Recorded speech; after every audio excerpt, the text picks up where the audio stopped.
ஓம் முருகா போற்றி போற்றி. என் அன்பு குழந்தையை, உன் பிரார்த்தனை நிறைவேறியது. நிச்சயமாக 25/9/25க்குள் நடந்துவிடும். நடந்ததும் இந்த முருகனுக்கு நிச்சயமாக நன்றி கூற வருவாய். நான் எதிர்பார்த்து காத்து கொண்டிருக்கிறேன். என் செல்வமே, நீ கண்ட ஒரே ஒரு கனவுக்காக பல வருடங்கள் தவம் செய்தாய். அந்த கனவின் விதையால் உன் மனம் எவ்வளவோ துன்பங்களை ஏற்றுக்கொண்டிருக்கிறது, சகித்து கொண்டிருக்கிறது. ஆனால் என் பிள்ளையை, விதைக்கப்பட்ட விதையை வறட்சியான மண் மூடி இருந்தாலும் கேட்டுக்கோ, ஒரு நாள் அது வெடித்தெழும். அது உன்னை பயனுடைய மரமாக மாற்றும். அந்த மரத்தில் பலர் நிழல் அடைவார்கள். ஆம் தங்கமே, இதெல்லாம் ஒரு கனவா, நனவா, அதிசயமா, அற்புதமா என்று கேட்பாய். நிச்சயமாக 25/9/25 நீ கேட்ட அத்தனை பிரார்த்தனையும் நிறைவேறிவிடும். அதுதான் உனக்கு சொல்லிவிட்டேன் அல்லவா? விதைக்கப்பட்ட விதையை வறட்சியான மண் மூடி இருந்தாலும் அது வெடித்தெழப் போகிறது. உனக்கு அது பயனுடைய மரமாக மாறப்போகிறது. அந்த மரத்தில் நிச்சயமாக அந்த நிழலுக்காக உன்னை சார்ந்தவர்கள் வருவார்கள். ஆனால் நீ அந்த மரமாக மாற இன்னும் ஒரு முறை உன் மனதை அலைபாய விடாமல் பார்த்துக்கோ.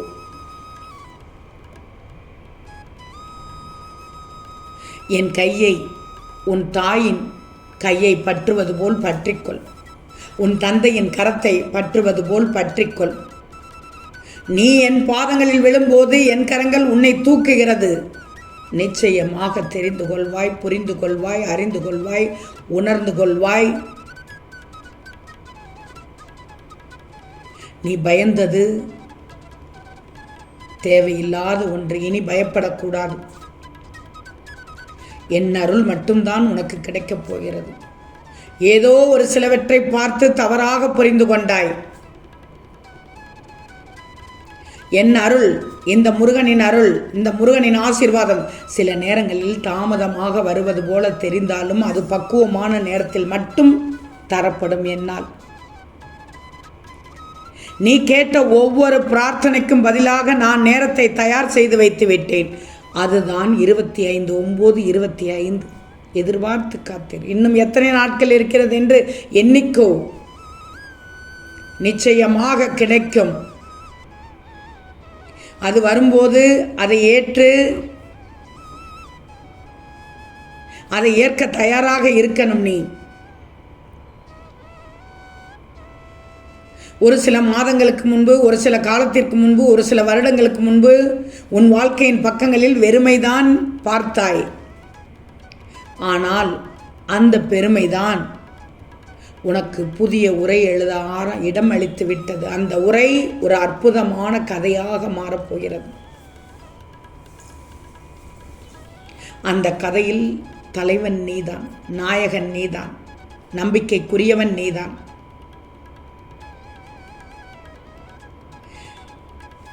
இதை பேசிக்கொண்டே செல்ல, அந்த கதை கேட்கும் ஒவ்வொருவரும் கண்ணீர் விடுவார்கள். ஆனால் அந்த கண்ணீர் என் அருளால் கிடைக்கும்.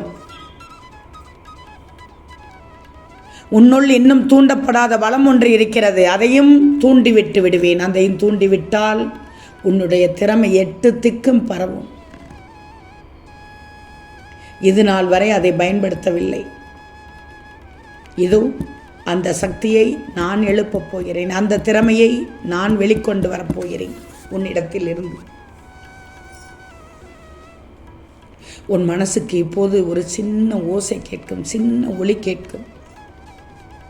அந்த ஒளியின் பின்னால் தான் இந்த முருகனின் அருள் தட்டிவிடும் சூழ்நிலை கேட்கும். நீ ஒவ்வொருவரிடம் கருணையோடு நடந்து கொண்டிருக்கிறாய், எனக்கு தெரியும்.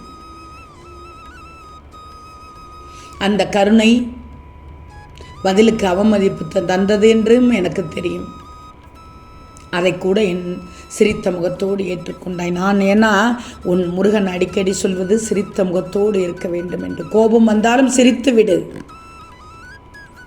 அது சிரிப்பு என்று சொல்வதை விட புன்னகைத்து விடு. கோபம் தணிந்து போயிடும். உனக்கு கோபம் வந்தால் கூட அடக்கிக் கொள்வாய். நிறைய அற்புதமான செயலை செய்து கொண்டிருக்கிறாய். நீ என்னுடைய சோதனையை வெற்றிகரமாக கடந்து வந்தாய். அதற்காகவே உனக்கு ஒரு புதிய வாழ்க்கையின் வாசல் திறக்கப் போகிறேன்.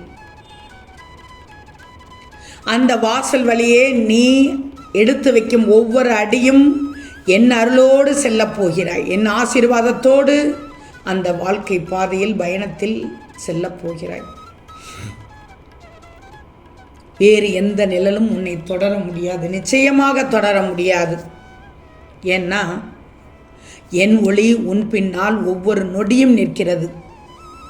நீ ஒருவருக்காக காத்திருக்கிறாய் என்று எனக்கு தெரியும். அந்த காத்திருப்பு உனக்கு சோகத்தை மட்டும் கொடுத்திருக்கும். ஆனால் அது வீணானது அல்ல. அந்த காத்திருந்ததால் நீ புண்ணியம் அடைந்தாய். தங்கமே, எதற்காக காத்திருந்ததற்காக என்று அல்ல, எவ்வாறு காத்திருந்தாய் என்பதற்காகத்தான். நான் உனக்கு அருள் தருகிறேன், ஆசீர்வாதம் தருகிறேன். நீ அது சோதனை என்று எடுத்துக்கொள்ளாதே, வேதனை என்று எடுத்துக்கொள்ளாதே. உன் பொறுமை, உன்னுடைய ஒவ்வொரு பரிதாபமும் எனக்கு ஒரு வாக்காக தெரிந்தது. அந்த இடத்தில் நான் இப்போது உனக்கு பதில் சொல்வதற்கான நேரம். இனி உன் மனதில் தெம்பு கிடைக்கும். சோதனை விலகிவிடும். நேர்மறை ஆர்ப்பரிக்கும். எந்த சிரிப்பு உன் உள்ளத்தில் மறைந்திருந்த மகிழ்ச்சி சிரிப்பு அத்தனையும் வெளியில் வந்துவிடும். உன்னுள் இருண்ட வாழ்க்கையை நான் பார்த்து விட்டேன். இருட்டான உலகத்தில் வாழ்ந்தது போல் வாழ்ந்து விட்டாய். அந்த அளவுக்கு உன்னை வேதனை உட்படுத்தி விட்டது, ஆட்படுத்தி விட்டது, ஏன் கொடுமைப்படுத்தி விட்டது. இனி உன் மனதில் வண்ணப்பூக்கள் பூத்தது போல, வண்ணத்து பூச்சிகள் பறப்பது போல உனக்கே தென்படும், தெரியும். இனம் புரியாத சந்தோஷம் கிடைக்கும். உன் மனதில் இனிமையான ஒலி கேட்கும். நல்ல நல்ல செய்திகள் மட்டும்தான் மனதில் எழும். இனி வசந்தம் மட்டும்தான் என் பிள்ளையின் வாழ்க்கையில், தென்றல் மட்டும்தான். 25/9/25 புதிய வாழ்க்கை தொடங்கப் போகிறாய் என்று கூட நான் சொல்வேன். அந்த நாளில் நான் உன்னோடு தான் இருக்கிறேன், இருப்பேன். வெற்றிவேல் முருகா என்று சொல்லு. அந்த சொல்லின் நாதத்தில் சுத்திகரிப்பு, பாதுகாப்பு, பேரின்பம் எல்லாம் உனக்கு கிடைக்கும். எங்கே சொல் பார்க்கலாம். உன் நாவு வெற்றிவேல் முருகா என்று சொல்லணும். உன் பயணத்தின் ஒவ்வொரு கட்டத்திலும் நான் நடப்பேன். ஓம் முருகா போற்றி போற்றி.